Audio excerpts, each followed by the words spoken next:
Guys, আমি অমিতাভ আর আপনারা দেখছেন স্পোর্টস লাভার অমিতাভ ইউটিউব চ্যানেল। তো গাইস, আজকের এই ভিডিওতে একটা ছোট্ট আপডেট নিয়ে আলোচনা করব, যেটা হচ্ছে ভারতীয় ফুটবলে আরও কি একজন নতুন বিদেশি ফুটবলার আসতে পারে।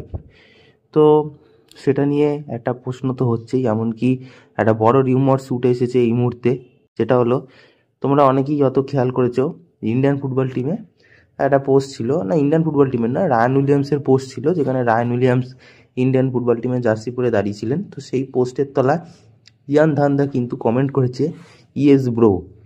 বুঝতেই পারছো, ইয়ান ধান্দা কমেন্ট করেছে তাকে ইয়েস ব্রো। আবার তার বদলে রায়ান উইলিয়ামস তাকে রিপ্লাই দিয়েছে ইয়োর টার্ন মেট। মানে ইয়োর টার্ন মেট মানে কি বোঝাচ্ছে? এবার তোমার পালা বন্ধু, এটাই বোঝাচ্ছে। তা কেন তাকে বলবে তোমার পালা? তার মানে কি বোঝাচ্ছে? যে সে নিজেও ইন্ডিয়ান টিমে জার্সি পরেছে, মানে এবার কি তারও পালা যে তাকে এবার ইন্ডিয়ান টিমে জার্সি পরে এবার তাকেও ইন্ডিয়ার হয়ে খেলতে হবে সময়, তার মানে সেটাই বলছে। আর এটাই তো হওয়ার কথা, কারণ আমরা বহুদিন আগে থেকেই জানি ইয়ান দান্দাকে অবশ্যই অ্যাপ্রোচ করবে। হয়তো এই ফার্স্ট যদি ইন্ডিয়ান ফুটবল টিম কোনো বিদেশি আসে, সেটা হবে হয়তো ইয়ান ধান্দা।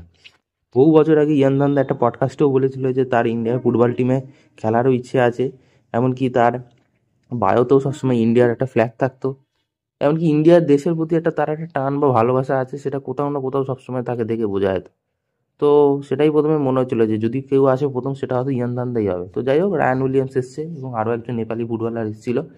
তো নেক্সট মনে হয় যদি বলি থার্ড ওসিআই প্লেয়ার যদি হয়, তাহলে সেটা নিশ্চয়ই ইয়ান ধান্দা হবে। অবশ্যই একজন ভালো কোয়ালিটির প্লেয়ার। ইয়ান ধান্দা মেইনলি ইংল্যান্ডের জন্ম নেওয়া একজন প্লেয়ার, ইংল্যান্ডের প্লেয়ার। তিনি অ্যাটাকিং মিডফিল্ডার প্লাস উইঙ্গার পজিশনে যথেষ্ট ভালো খেলেছেন। এমনকি তার ইয়থ কেরিয়ারটা কিন্তু লিভারপুলের মতো একটা ক্লাব থেকে হয়েছিল। তো এছাড়াও তিনি আরও অন্যান্য ইংল্যান্ডের অন্যান্য ক্লাবেও তিনি খেলেছেন। এছাড়া ইন্টারন্যাশনাল বলতে তিনি ইংল্যান্ডের আন্ডার 17-এই তিনি খেলেছিলেন 2014-য়। তো মোটামুটি তার যা এক্সপিরিয়েন্স আছে, তার যা স্কিল আর কোয়ালিটি আছে ওই দেশে গিয়ে যা হয়েছে, সেটা আমাদের এই ইন্ডিয়ান ফুটবল টিমের জন্য যথেষ্ট কাজে লাগবে, অনেকটাই কাজে লাগবে।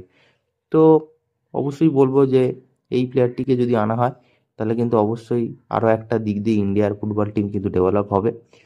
তো এটাই ছিল আপডেট। এরকম আরও আপডেট পাওয়ার জন্য অবশ্যই সাবস্ক্রাইব করে বেল আইকন অল করে রাখো। তো দেখা হচ্ছে পরের ভিডিওতে।